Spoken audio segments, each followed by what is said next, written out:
सावरकर माने तेज, सावरकर माने त्याग, सावरकर माने तप, सावरकर माने तत्व, सावरकर माने तर्क, सावरकर माने तिलमिलाहट, सागरा प्राण तड़मड़ला।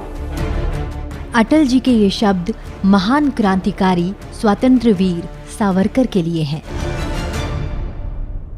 विनायक दामोदर वीर सावरकर न केवल स्वाधीनता संग्राम के सेनानी थे, बल्कि वो महान देशभक्त, क्रांतिकारी, चिंतक, लेखक, कवि, ओजस्वी वक्ता और देश को गौरवशाली बनाने की सोच रखने वाले दूरदर्शी स्वप्नदृष्टा थे।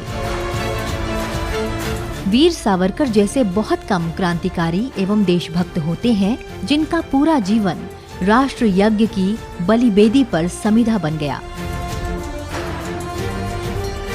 उनकी कलम में चिंगारी थी, उनके कार्यों में भी क्रांति की अग्नि धधकती थी। सावरकर ऐसे महान सपूत थे जिनकी कविताएं एवं विचार भी क्रांति मचाते थे और वे स्वयं भी महान क्रांतिकारी थे। उनमें तेज भी था, तप भी था और त्याग भी था। सावरकर जी यानी तर्क, किसी भी बात को उन्होंने आंख मूंद कर स्वीकार नहीं किया। प्रत्यक्ष अनुभव के धरातल पर और बुद्धि के तर्क के आधार पर जो सत्य उनको प्रतीत हुआ, उन्होंने बेबाक कहा, परिणामों की चिंता नहीं की। मेरा क्या होगा इसकी बिल्कुल चिंता नहीं की। उनका जीवन तो मेरा क्या होगा इस थीम पर चलने वाला जीवन था ही नहीं। स्कूल में पढ़ते समय उन्होंने प्रतिज्ञा की थी कि देश की स्वतंत्रता के लिए सर्वस्व समर्पण करके मैं जीवन जीऊंगा। वर्ष 1909 में लिखी पुस्तक the Indian war of independence 1857 में सावरकर ने इस लड़ाई को ब्रिटिश सरकार के खिलाफ आजादी की पहली लड़ाई घोषित किया। वीर सावरकर 1911 से 1921 तक अंडमान जेल में रहे। 1921 में वे स्वदेश लौटे और फिर 3 साल की जेल में सजा काटी। 9 अक्टूबर 1942 को भारत की स्वतंत्रता के लिए चर्चिल को समुद्री तार भेजा और आजीवन अखंड भारत के पक्षधर रहे। ऐसे प्रखर व्यक्तित्व वाले सावरकर जी वो किसी बात को आंख मूंद के स्वीकार नहीं करते थे। उन्होंने बहुत चिंतन किया, परिस्थिति का चिंतन किया। आप ये मत समझिए कि मुसलमानों के शत्रु थे। उनकी उर्दू गजलें भी है एक से एक। अंडमान में वहां के बंदियों को उन्होंने अपनी उर्दू गजलें भी सुनाई। वहां मुसलमान बंदी भी थे, स्वातंत्रवीर भी थे। तो इतना उनका अध्ययन निरीक्षण था और सबके मनों को वो जानते थे। तो सज्जनों से कैसा व्यवहार करना और दुर्जनों से कैसा व्यवहार करना आता था। मुख्य पाला उनका दुर्जनों से पड़ा। सावरकर एकमात्र ऐसे भारतीय थे जिन्हें एक ही जीवन में 2 बार आजीवन कारावास की सजा सुनाई गई थी। काले पानी की कठोर सजा के दौरान सावरकर को अनेक यातनाएं दी गई। अंडमान जेल में उन्हें 6 महीने तक अंधेरी कोठरी में रखा गया।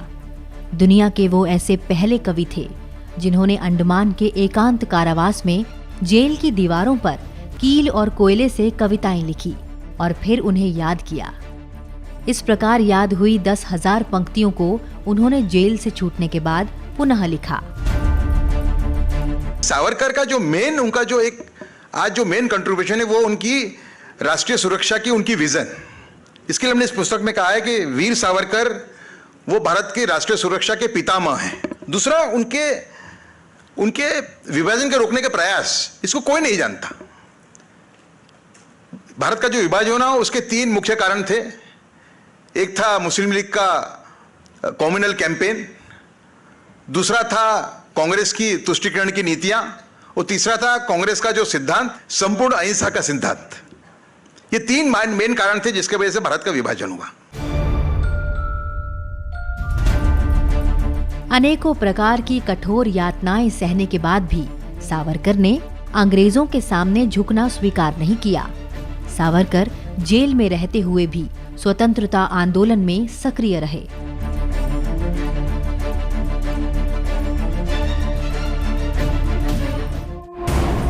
वीर सावरकर और भगत सिंह। भगत सिंह के मन में सावरकर के देश प्रेम और उनके विचारों को लेकर कितनी श्रद्धा थी, इस बात को भगत सिंह के लिखे एक लेख के माध्यम से आज भी हम समझ सकते हैं। भगत सिंह ने विश्व प्रेम नाम के एक लेख में, जो 15 और 22 नवंबर 1924 के मतवाला अंक में 2 बार प्रकाशित हो चुका है, उसमें सावरकर के विषय में लिखते हैं, विश्व प्रेमी वह वीर है जिसे भीषण विप्लववादी, कट्टर अराजकतावादी कहने में हम लोग तनिक भी लज्जा नहीं समझते। वही वीर सावरकर विश्व प्रेम की तरंग में आकर घास पर चलते चलते रुक जाते कि कोमल घास पैरों तले मसली जाएगी। सावरकर के बारे में उपरोक्त उद्गार सरदार भगत सिंह के हैं।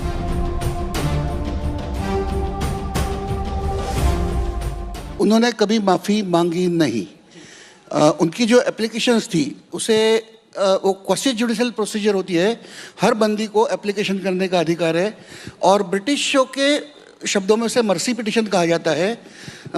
रेजिनाल्ड कैडॉक जो तत्कालीन गृह मंत्री थे, मेंबर होम वाइसरेगल काउंसिल, उन्होंने कहा है कि this is a mercy petition of Savarkar but there is no regret और रिपेंटेंस। सावरकर महान सामाजिक क्रांतिकारी। वीर सावरकर हमेशा से जात पात से मुक्त होकर कार्य करते थे। राष्ट्रीय एकता और समरसता उनमें कूट कूट कर भरी हुई थी। रत्नागिरी आंदोलन के समय उन्होंने जातिगत भेदभाव मिटाने का जो कार्य किया वो अनुकरणीय था। वहां उन्होंने दलितों के मंदिर में प्रवेश करने के लिए सराहनीय अभियान चलाया, साथ ही अस्पृश्यता को समाप्त करने की दिशा में महनीय योगदान दिया। महात्मा गांधी ने तब खुले मंच से सावरकर की इस मुहिम की प्रशंसा की थी। यही नहीं, संविधान निर्माता बाबा साहेब भीमराव आम्बेडकर ने सावरकर के बारे में अपनी राय रखी।